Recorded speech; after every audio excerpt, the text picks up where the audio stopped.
Stop. Before you say, "I'm sorry," one more time, I need you to hear something that will change how you see power, respect, and human nature. Do you apologize when you're not wrong? Do you say sorry just to keep the peace? Do you think apologizing makes you the bigger person? That it shows maturity and strength? If you answered yes to any of these, you're about to discover the most devastating mistake you've been making your entire life. The world has sold you a lie. They told you that apologizing shows character, that it takes courage to say sorry, that it makes people respect you more. But the reality is, every apology you make is like dropping a piece of your power on the ground and letting someone step on it. Your apologies aren't building bridges, they're digging your own grave. Niccolò Machiavelli understood this centuries ago. He watched leaders who apologized constantly lose everything. He saw kind people who said sorry get crushed by the very ones they apologized to. He saw the pattern that nobody else wanted to admit. Today, I'm going to show you the brutal cost of apologies, the hidden price you pay every single time those two words leave your mouth. In the next few minutes, you're going to learn why your constant apologies are making you invisible, why people don't respect your sorry, they exploit it, and most importantly, how to stop apologizing and start commanding the respect you actually deserve. I'm not telling you to become a heartless monster. I'm not saying you should never acknowledge mistakes. What I'm showing you is the difference between strategic acknowledgement and desperate apology, between owning your actions and surrendering your power. Because the truth is, in a world where everyone is fighting for respect, apologizing without strategy is like showing up to a battlefield without armor. You will get destroyed. Now, I want you to drop this affirmation in the comments. I own my power. From this moment forward, everything changes. You will no longer apologize blindly. You will understand the true cost of those two words. And you will learn when silence is stronger than sorry. Let's dive into the first brutal truth. Number 1. The death of your presence. Listen to me very carefully. Every single time you say, "I'm sorry," something dies inside you. Your presence, your energy, your very existence in the space you occupy. You think you're being polite. You think you're being considerate. But what you're actually doing is erasing yourself from the room. Watch what happens to your body when you apologize. Your spine curves. Your chest collapses inward. Your voice drops to almost nothing. Your eyes dart away from whoever you're talking to. You literally shrink. This isn't just physical. This is your spirit contracting. This is your power evaporating. This is you telling the universe, "I don't deserve to be here." And the universe listens. People listen. They see you disappearing right in front of them, and they treat you like someone who is disappearing, like someone who doesn't really matter, like someone who can be ignored, dismissed, erased. You become invisible. Not because you're quiet, not because you're small, but because you keep apologizing for existing. You keep saying sorry for breathing the same air as everyone else. You keep asking permission to occupy space that's already yours. The world is full of people trying to take up space. They're expanding. They're pushing outward. They're claiming territory. And every time you apologize, you're giving them your territory. You're handing over your space. You're saying, "Here, take this piece of me. I didn't deserve it anyway." You wonder why people walk over you. You just laid down and showed them where to step. You wonder why your opinions don't matter. You just apologized for having them before you even shared them. You wonder why nobody takes you seriously. You just demonstrated that you don't take yourself seriously. Your constant apologies are a signal flare that screams, "I am prey. I am weak. I am beneath you. Come dominate me." And people respond to that signal. Not because they're evil, but because that's how power works. Power flows toward those who claim it and away from those who surrender it. Every apology is surrender. Every "I'm sorry" is you waving a white flag. Every time you back down, you're training everyone around you that you're someone who backs down. You're not building relationships. You're building a reputation as someone who can be conquered, someone who will always yield, someone whose presence is optional. Machiavelli once said, "Since love and fear can hardly exist together, if we must choose between them, it is far safer to be feared than loved." You're trying to be loved through your apologies. You're trying to be accepted. You're trying to make people comfortable with you. But what you're actually doing is making yourself forgettable, erasable, irrelevant. When you're feared, not terrorized but respected, you're remembered. You matter. Your presence registers. People think twice before dismissing you. They pause before interrupting you. They consider you before making decisions. That's what you're sacrificing with every unnecessary apology. Your very existence in other people's reality. Stop apologizing for being here. You have just as much right to this space, this air, this moment as anyone else. Maybe more, because at least you're not trying to steal someone else's power through their apologies. I want you to drop this affirmation in the comments. I claim my space. Number 2, the hunger you create. Here's something that will shake you to your core. When you apologize to someone, you're not satisfying their need for closure. You're creating an insatiable hunger in them, a hunger for more of your submission. Think of it like this. You hand someone a taste of the most addictive substance in the world, power over another human being. That first apology, that's their first hit. And like any first hit, it opens a door that can never be fully closed. Their brain chemistry literally changes. When you submit, when you apologize, when you lower yourself, their brain releases dopamine. They feel elevated. They feel superior. They feel like they just won something. And winning feels incredible. Now, their brain wants to feel that way again. And again. And again. You've activated their reward system, and you're the one who controls the supply. Except you don't control it. It controls you. Because now they're going to manufacture reasons for you to apologize. They're going to become hypersensitive to everything you do. They're going to find offense in places where none exists. Why? Because they're chasing that feeling, that rush of dominance, that hit of superiority. You've turned them into addicts, and you're the drug. Watch what happens in your life. The people you apologize to most become the people who are offended by you most. It's not a coincidence. It's conditioning. You've trained their brain that being upset with you leads to the reward of your submission. They don't even realize they're doing it. Their conscious mind thinks they have legitimate complaints. But their unconscious mind is running a program. Get upset with this person. They apologize. I feel powerful. Let's do that again. You're caught in a feedback loop designed to drain every drop of power from your body and transfer it to theirs. Every apology makes them stronger and you weaker. Every "I'm sorry" is a transaction where you lose and they gain. And here's the part that will destroy you if you don't wake up right now. This hunger is never satisfied. Never. You cannot apologize enough times to finally fill them up. You cannot submit hard enough to finally make them content, because satisfaction would mean the end of the supply. And addicts never want the supply to end. So they'll keep pushing. They'll keep finding new things to be hurt by. They'll keep discovering new reasons why you need to apologize. They'll keep raising the bar of what's required from you. One apology becomes 2.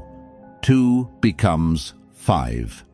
5 becomes a lifestyle where you're constantly apologizing for your very existence.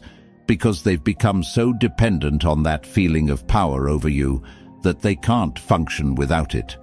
You think you're maintaining peace. You think you're being the mature one. You think you're preserving the connection. But you're not. You're feeding a monster that grows bigger with every apology. And eventually, that monster will consume you entirely. The cruelest part, they'll blame you when it all falls apart. You're always apologizing. You clearly have so many problems. I can't deal with someone who is constantly messing up. You created the pattern through your submission, and now they're using that pattern as evidence that you're the broken one. Machiavelli once said, "Men are so simple and so ready to obey present necessities that he who deceives will always find those who allow themselves to be deceived." You're deceiving yourself. You think your apologies are solving problems, but they're creating dependencies, they're building addictions, they're establishing power dynamics that will haunt you for as long as you allow them to exist. The only way to break this cycle is to stop feeding it. Stop giving them their fix. Stop providing the supply. Let them experience what it's like when you don't apologize. Let them go through the withdrawal. Yes, they'll escalate. Yes, they'll get angry. Yes, they'll try everything to get you back into the pattern, because addicts fight hard when you take away their drug, but you're not responsible for their addiction. You're only responsible for stopping your role as the supplier. Drop this affirmation in the comments. I starve weakness. Number 3. The permanent record. Your apologies don't disappear. They don't evaporate into the air after you speak them. They get carved into stone. They become permanent entries in a record that will be used against you for the rest of your life. Every time you say, "I'm sorry," you're creating a file in everyone's memory. And that file is titled Evidence of Failure. How human memory actually works.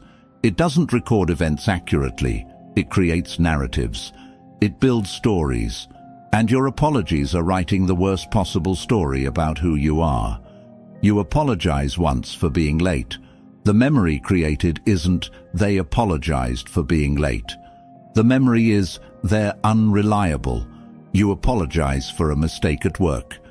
The memory isn't "they acknowledged an error." The memory is "they're incompetent." You apologize for saying something that upset someone. The memory isn't "they were considerate." The memory is "they're problematic." Each apology is a data point, and humans are pattern recognition machines. They take those data points and create a pattern. And the pattern your apologies create is, this person is consistently failing. It doesn't matter that you apologized once for being late and were on time 100 other times.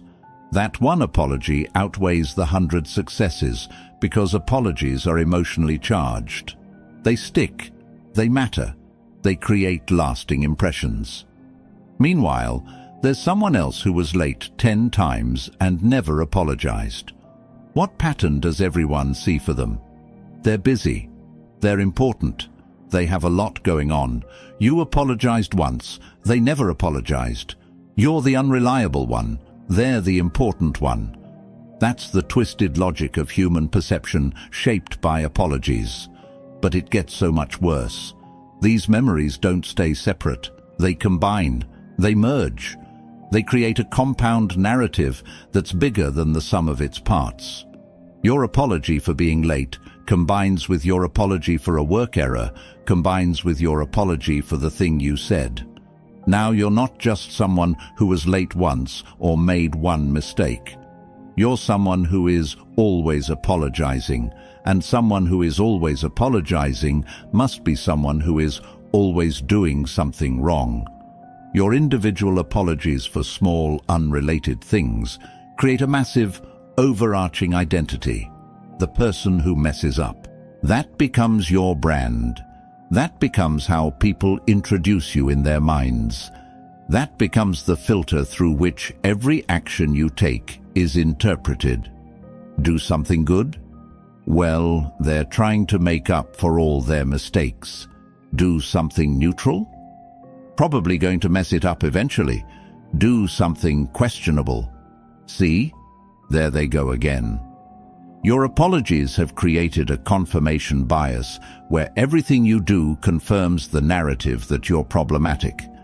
And here's the most devastating part.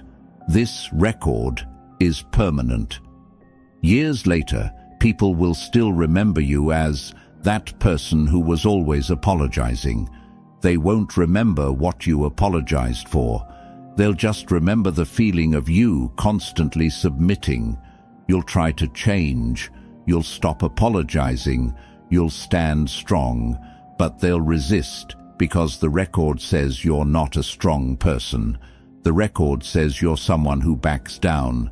The record says you're the apologizer. Breaking that perception is almost impossible because you spent so long building it.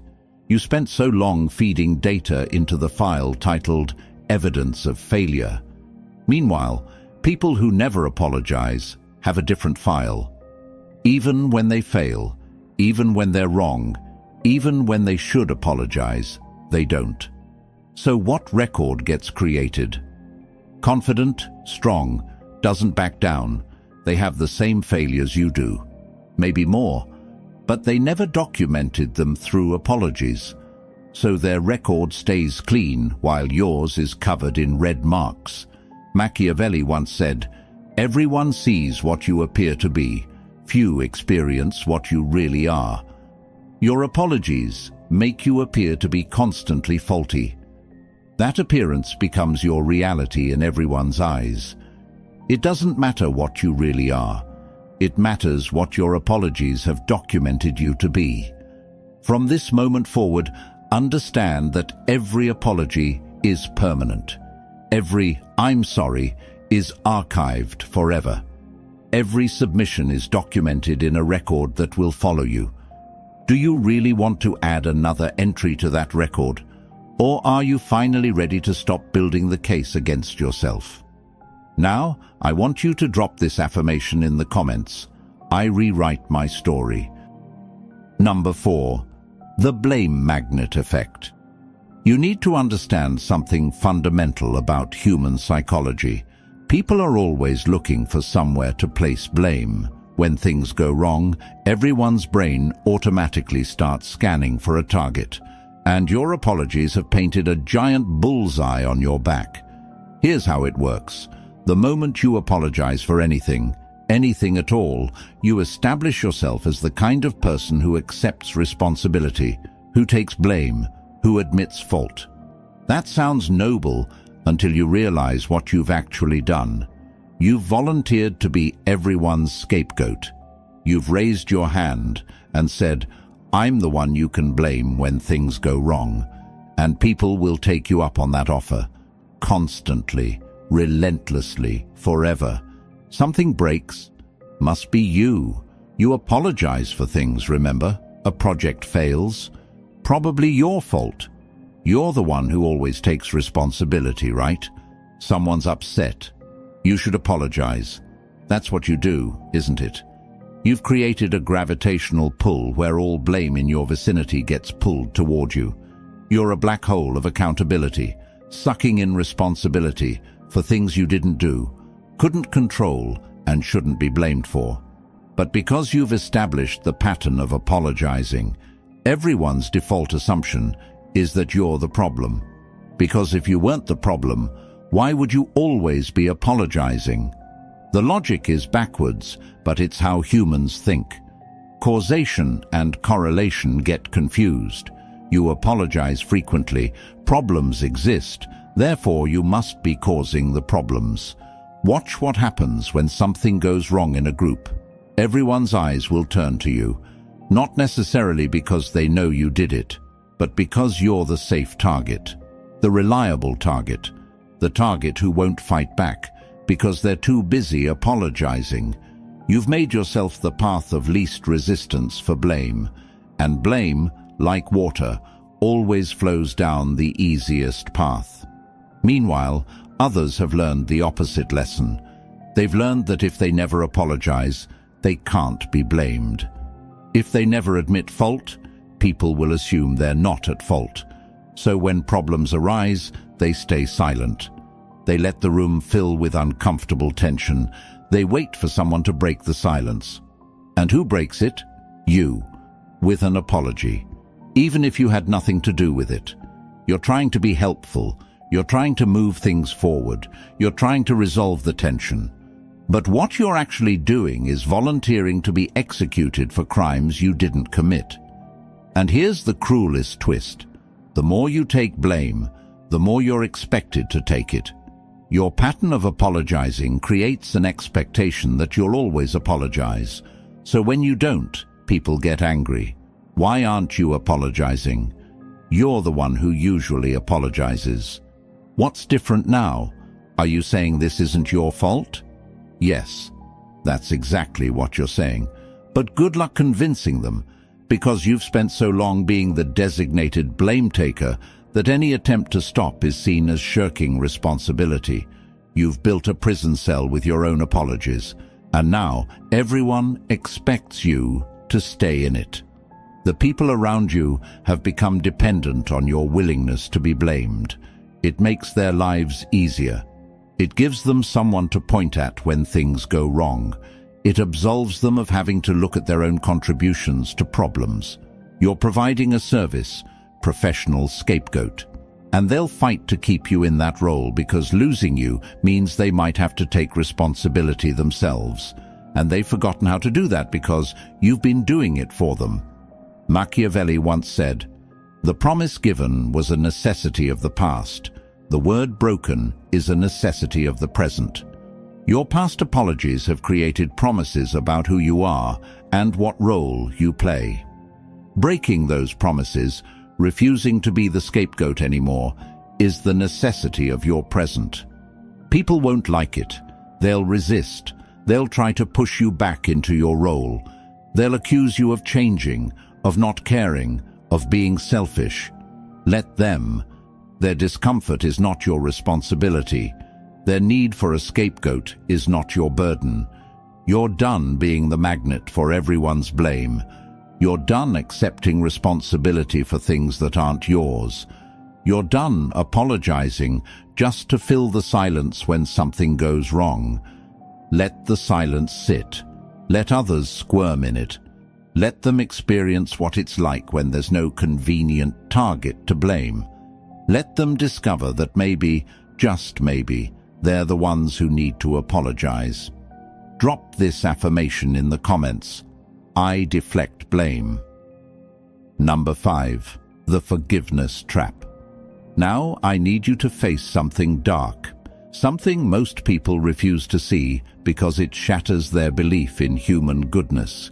When you apologize and someone says, "I forgive you," they're setting a trap, and you just walked right into it. Real forgiveness is rare. Real forgiveness requires effort, grace, and genuine letting go. What most people do when they accept your apology is something entirely different. They're filing it away. They're storing it. They're saving it for later. Your apology just became ammunition, and they're going to use it against you the moment it becomes convenient. I forgive you doesn't mean the slate is clean. It means the slate has been copied, filed, and stored in a vault labeled "Things I can bring up when I need to win."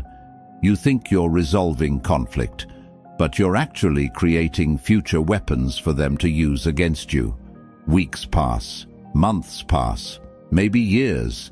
You think the issue is dead and buried, but it's not dead. It's hibernating, waiting for the perfect moment to resurrect and attack you. Then one day, you're in a disagreement, a new, completely unrelated disagreement. And suddenly, remember when you apologized for that thing? I'm starting to see a pattern here. Wait, what? That was resolved. You apologized. They forgave you. It's over, right? Wrong. It was never over. It was just waiting.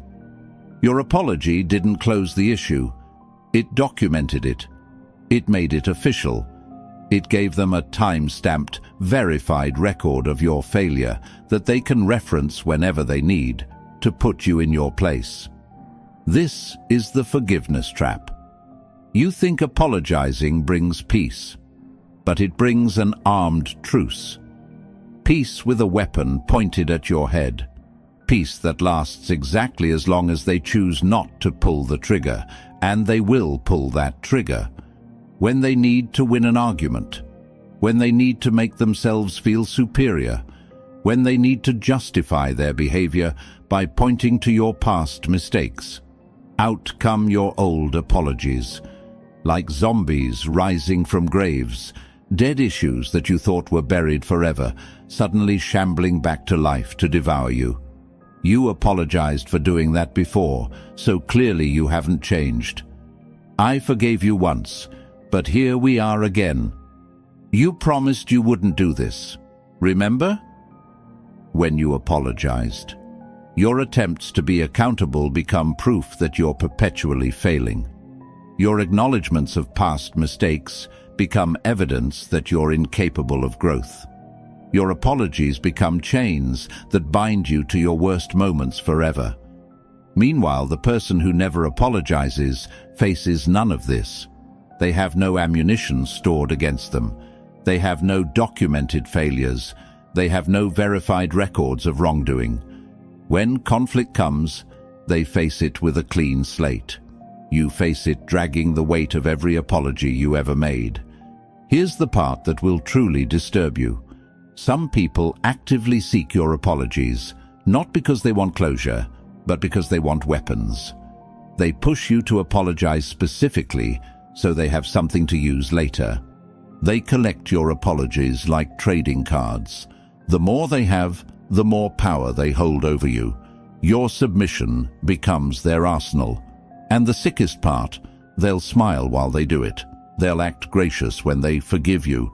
They'll play the role of the bigger person who is so kind to accept your apology. But behind that smile, they're calculating how and when to use it against you. This is human nature at its most calculating. Not everyone does this consciously, but the pattern exists because it works. Collecting apologies from someone gives you power over them, and humans crave power. Machiavelli once said, "Men ought either to be well treated or crushed, because they can avenge themselves of lighter injuries, of more serious ones they cannot." Your apologies are lighter injuries to yourself, light enough that you survive them, light enough that you keep making them, but they accumulate, they add up, they build a case against you that will eventually crush you. Either stop apologizing entirely, or understand that every apology is ammunition being handed to someone who may one day use it to destroy you. The choice is yours. But make no mistake about what you're choosing. I want you to drop this affirmation in the comments. I refuse the trap. Number 6. The death of your inner fire. There's something happening inside you that you might not even notice. Something that's been dying slowly with every apology you make. Your inner fire, your core strength, your fundamental belief that you deserve to exist without permission. Every time you apologize unnecessarily, you're not just affecting external perceptions. You're rewriting your internal programming. You're teaching your brain a devastating lesson. I am not enough. Your brain is listening to everything you say, especially what you say about yourself. And when you constantly apologize, your brain hears, "I'm wrong, I'm faulty, I'm the problem, I'm not worthy." Hear that message enough times, and it becomes your identity. It becomes the foundation of how you see yourself. It becomes the truth you live inside of. Watch what happens to you over time. You start second-guessing every word before you speak it. Should I say this? Maybe I shouldn't. I'll probably just have to apologize for it anyway. You start questioning every decision before you make it. Should I do this? Maybe I shouldn't. I'll probably mess it up and need to apologize. You start doubting every choice, every movement, every breath. because your constant apologizing has convinced your brain that you're someone who is constantly wrong. Your inner fire, that spark of certainty, that core of confidence, that flame of self-belief, starts to flicker, then dim, then die. And once that fire is gone, what's left? A hollow shell. Someone who moves through life asking permission. Someone who apologizes for breathing. Someone who has forgotten they ever had the right to stand tall. You become a ghost in your own life, present but not really there, existing but not really living, speaking but not really being heard, because you've apologized yourself into nothingness. You've submitted yourself into irrelevance. You've shrunk yourself so small that you've almost disappeared. The reality is, confidence isn't something you can fake. It's not about puffing out your chest or speaking loudly. Real confidence comes from an internal knowing that you deserve to be here, that your thoughts matter, that your presence has value, and every apology chips away at that knowing. Every "I'm sorry" is a vote against yourself. Every submission is you telling your soul, "We don't matter." Cast enough of those votes and your soul starts to believe it. Your inner fire starts to accept that maybe you really don't deserve to burn bright.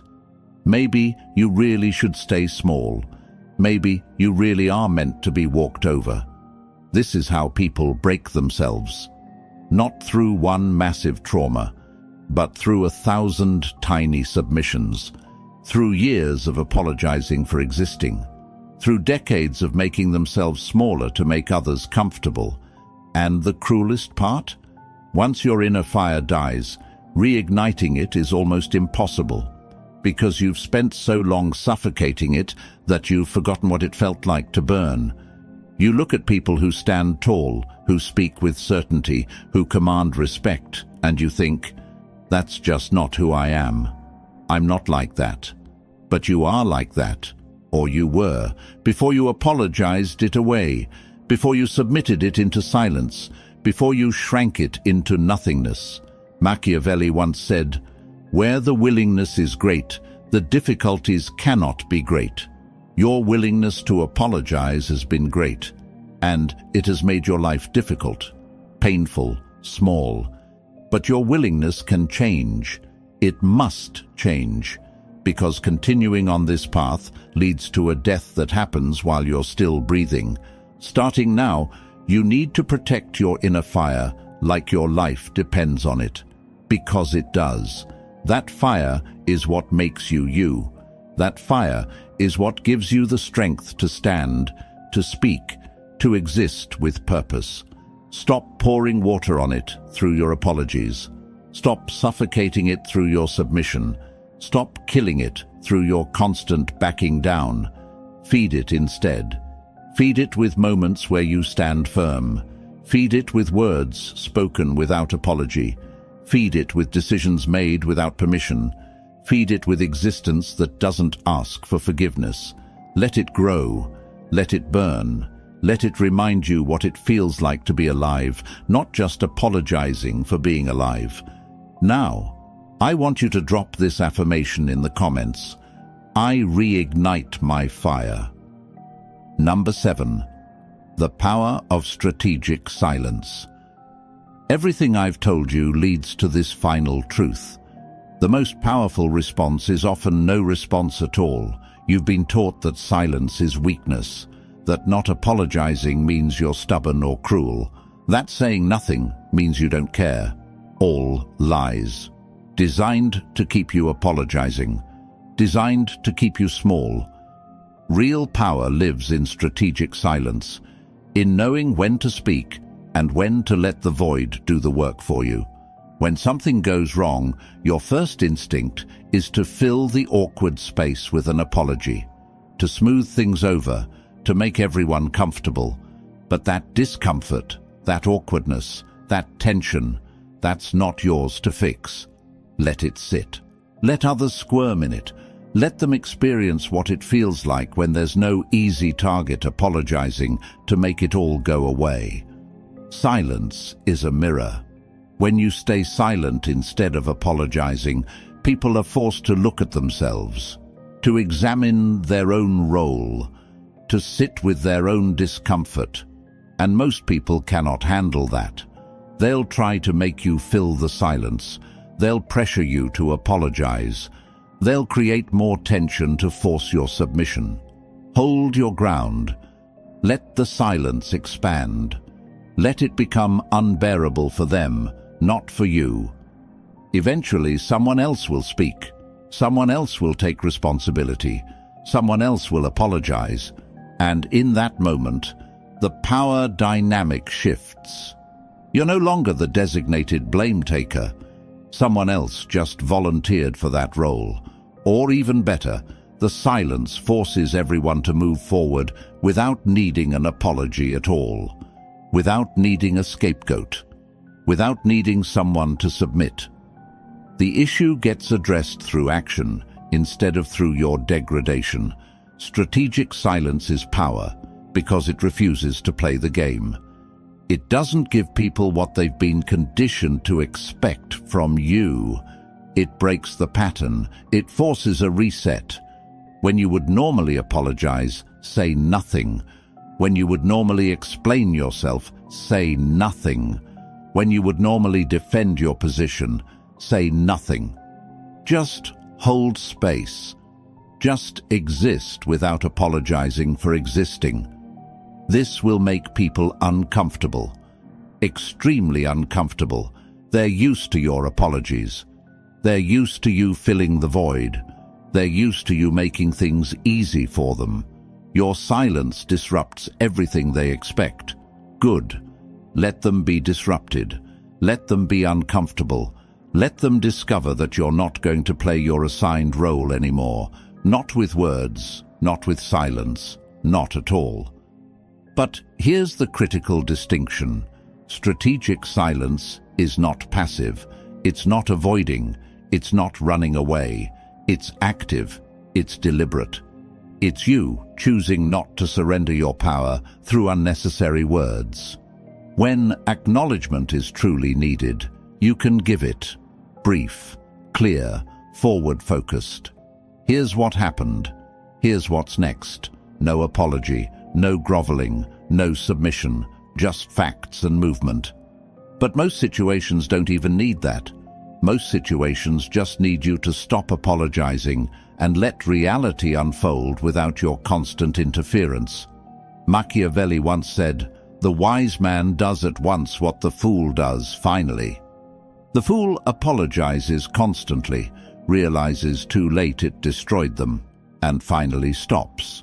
The wise person understands from the beginning that strategic silence holds more power than desperate apologies. Be wise. Stop filling every awkward moment with submission.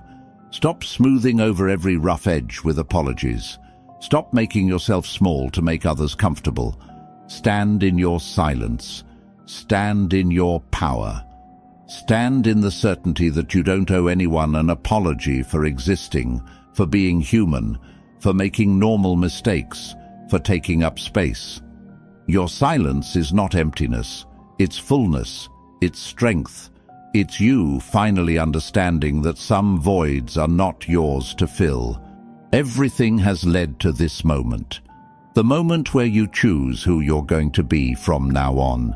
You've seen the brutal cost of constant apologizing, how it kills your presence, how it creates hunger in others for your submission, how it builds a permanent record against you, how it makes you a magnet for blame, how it traps you in fake forgiveness, how it extinguishes your inner fire, and how strategic silence can save you from all of it. The question is, what are you going to do with this knowledge? Are you going to keep living the way you have been? Apologizing your way through life? Shrinking every day? Giving away your power word by word until there's nothing left of you? Or are you going to stand up right now and decide that you're done? Done submitting. Done apologizing for existing. Done letting others feed on your power. Machiavelli understood that the world is a battlefield, not always a physical one. but a battlefield of power, respect, and positioning nonetheless. And on a battlefield, those who constantly surrender don't survive. You don't have to be cruel. You don't have to be heartless. You don't have to hurt anyone. But you do have to stop hurting yourself through constant, unnecessary apologies. From this moment forward, before you say, "I'm sorry," I want you to pause, just for a second, and ask yourself, is this apology necessary? Or is this just me surrendering power out of habit? Most of the time, you'll realize the apology isn't necessary. What's necessary is your strength, your boundaries, your refusal to be the designated apologizer anymore. When acknowledgement is truly needed, give it strategically, brief, clear, strong, then move forward. No dwelling, no groveling, no death of your inner fire.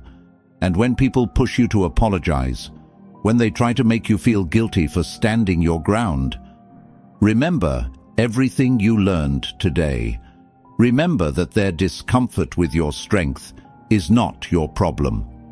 Remember that you're not responsible for making everyone comfortable with dominating you.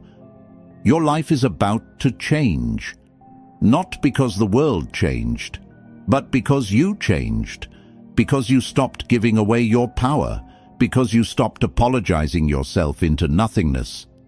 If this video woke something up inside you, hit that like button right now.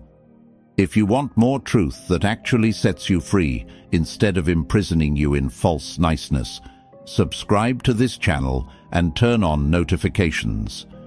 And if you know someone who desperately needs to hear this message, share this video with them. You might save them from years of unnecessary suffering. Your apologies have been destroying you.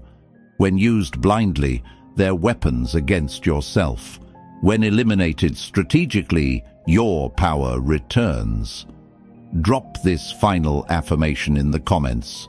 I never apologize again. Remember this. In a world full of people trying to make you smaller, refusing to shrink is an act of revolution. Standing tall when everyone expects you to bow is power. Speaking without apology when everyone expects submission is freedom. Stop apologizing for existing. Start commanding the life you deserve. Stop making yourself small. Start taking up the space that's yours. The brutal cost of apologies ends today. Your power begins now. Thank you for watching. I'll see you in the next video.